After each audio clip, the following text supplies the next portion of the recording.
Would you like to have golf lessons from a golf professional? Are you having problems hitting the ball consistently? Do you want to improve quickly? During this time of social distancing, I'm going to show you how to teach yourself the golf swing.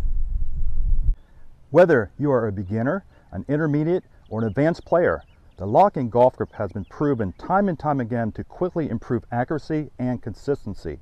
It does this by 1, consistently forcing you to grip the club correctly for every golf swing, and 2, it teaches you the proper wrist hinge throughout the swing, and 3, it indirectly fixes body movements that are essential for hitting the ball consistently.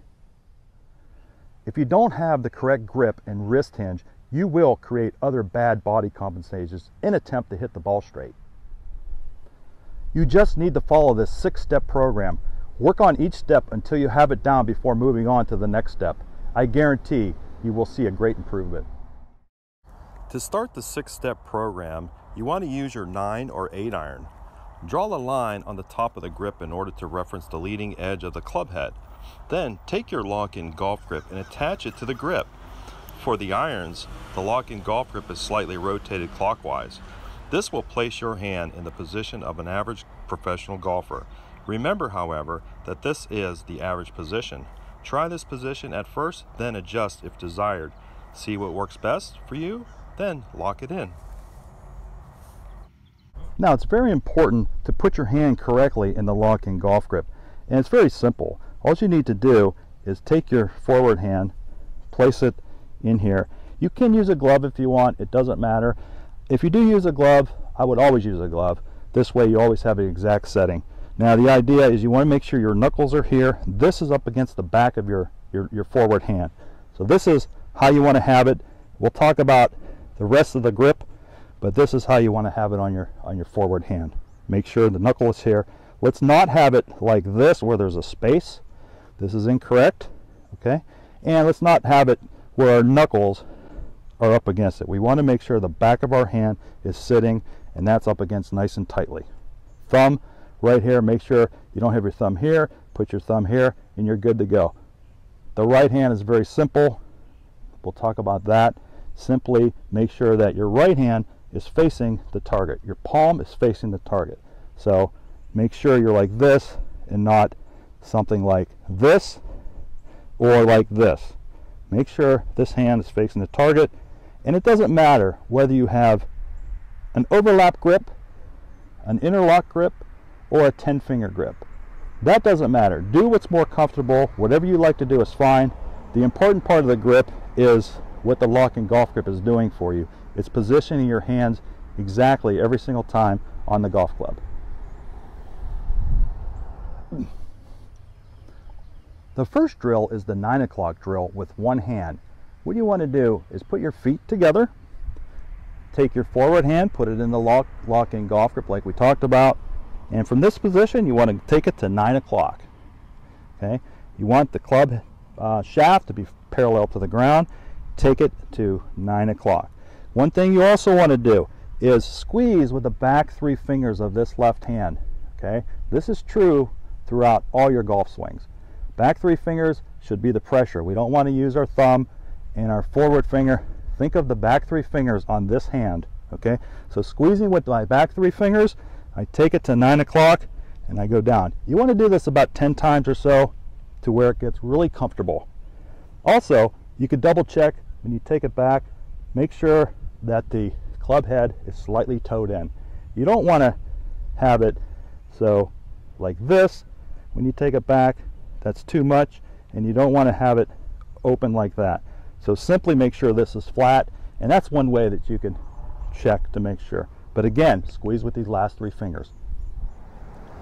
The next step program is the two-handed 9 o'clock drill. Very simple.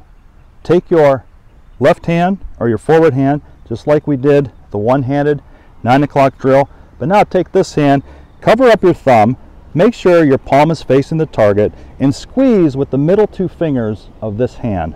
Okay? So remember, back 3 fingers on this hand, middle 2 fingers on this hand. Make sure palm is facing this way, and do the same thing. 9 o'clock, come down, 9 o'clock, come down. Do this about 10 times or until it's comfortable, making sure that the toe of the face is slightly in. We don't want it like this, and we don't want it like this. The way you can check is make sure this is flat. Look at that, and you have the proper wrist hinge. So do a bunch of these.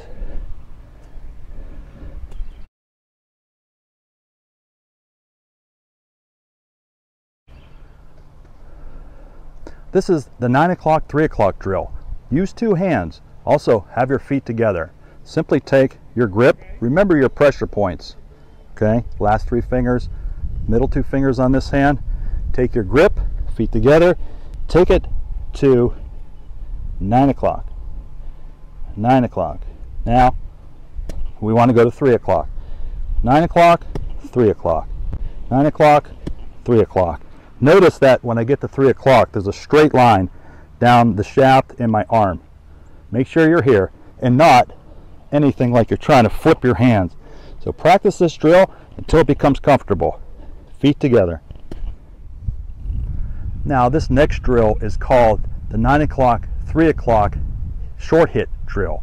We're going to do exactly what we did earlier, but we're going to put a ball on a tee. We're going to tee it low, and we're still going to keep our feet together. We're not hitting this ball far. We're just going to take it 9 o'clock, 3 o'clock, and see if we can make consistent contact. So we land like this, and we do 9 o'clock, 3 o'clock.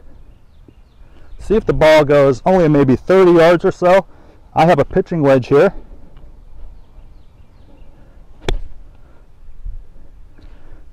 And I'm making sure I'm doing the drill like I did before, where I could pop the ball up in the air.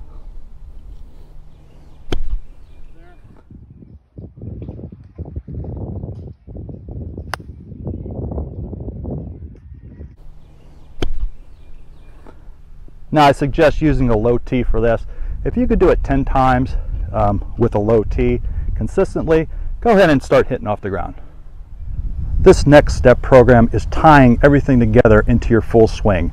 Our last step program was actually 2 feet together, 9 o'clock, 3 o'clock drill, hitting a ball. I'm going to take you from that program or that step and move you on to the full swing.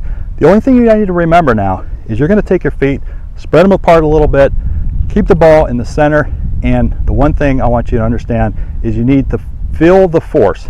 Don't force the feel. Okay? This is something that a great friend of mine, great golf professional, Rick Bradshaw, has taught me a while back, and it's been working forever. Okay? So what it means, okay, so when you're over here and you take a little wider stance, instead of taking the club back and forcing your wrist to hinge, you want to just turn your body and let your wrist hinge naturally. It can hinge naturally just about anywhere on the backswing. Then come down, fire your hips, and the ball will fly. Let's show you one. Slightly apart, I do that. Now I turn my body, watch my wrist hinge. Perfectly straight. Notice that my wrist didn't hinge right away, okay? It's a feeling that you create using these drills, but you turn your body, let your wrist hinge, fire your hip, and you're off and running. Now you are ready to practice with your driver. Just like your iron, go ahead and mark the top of the grip to reference the leading edge of the club head.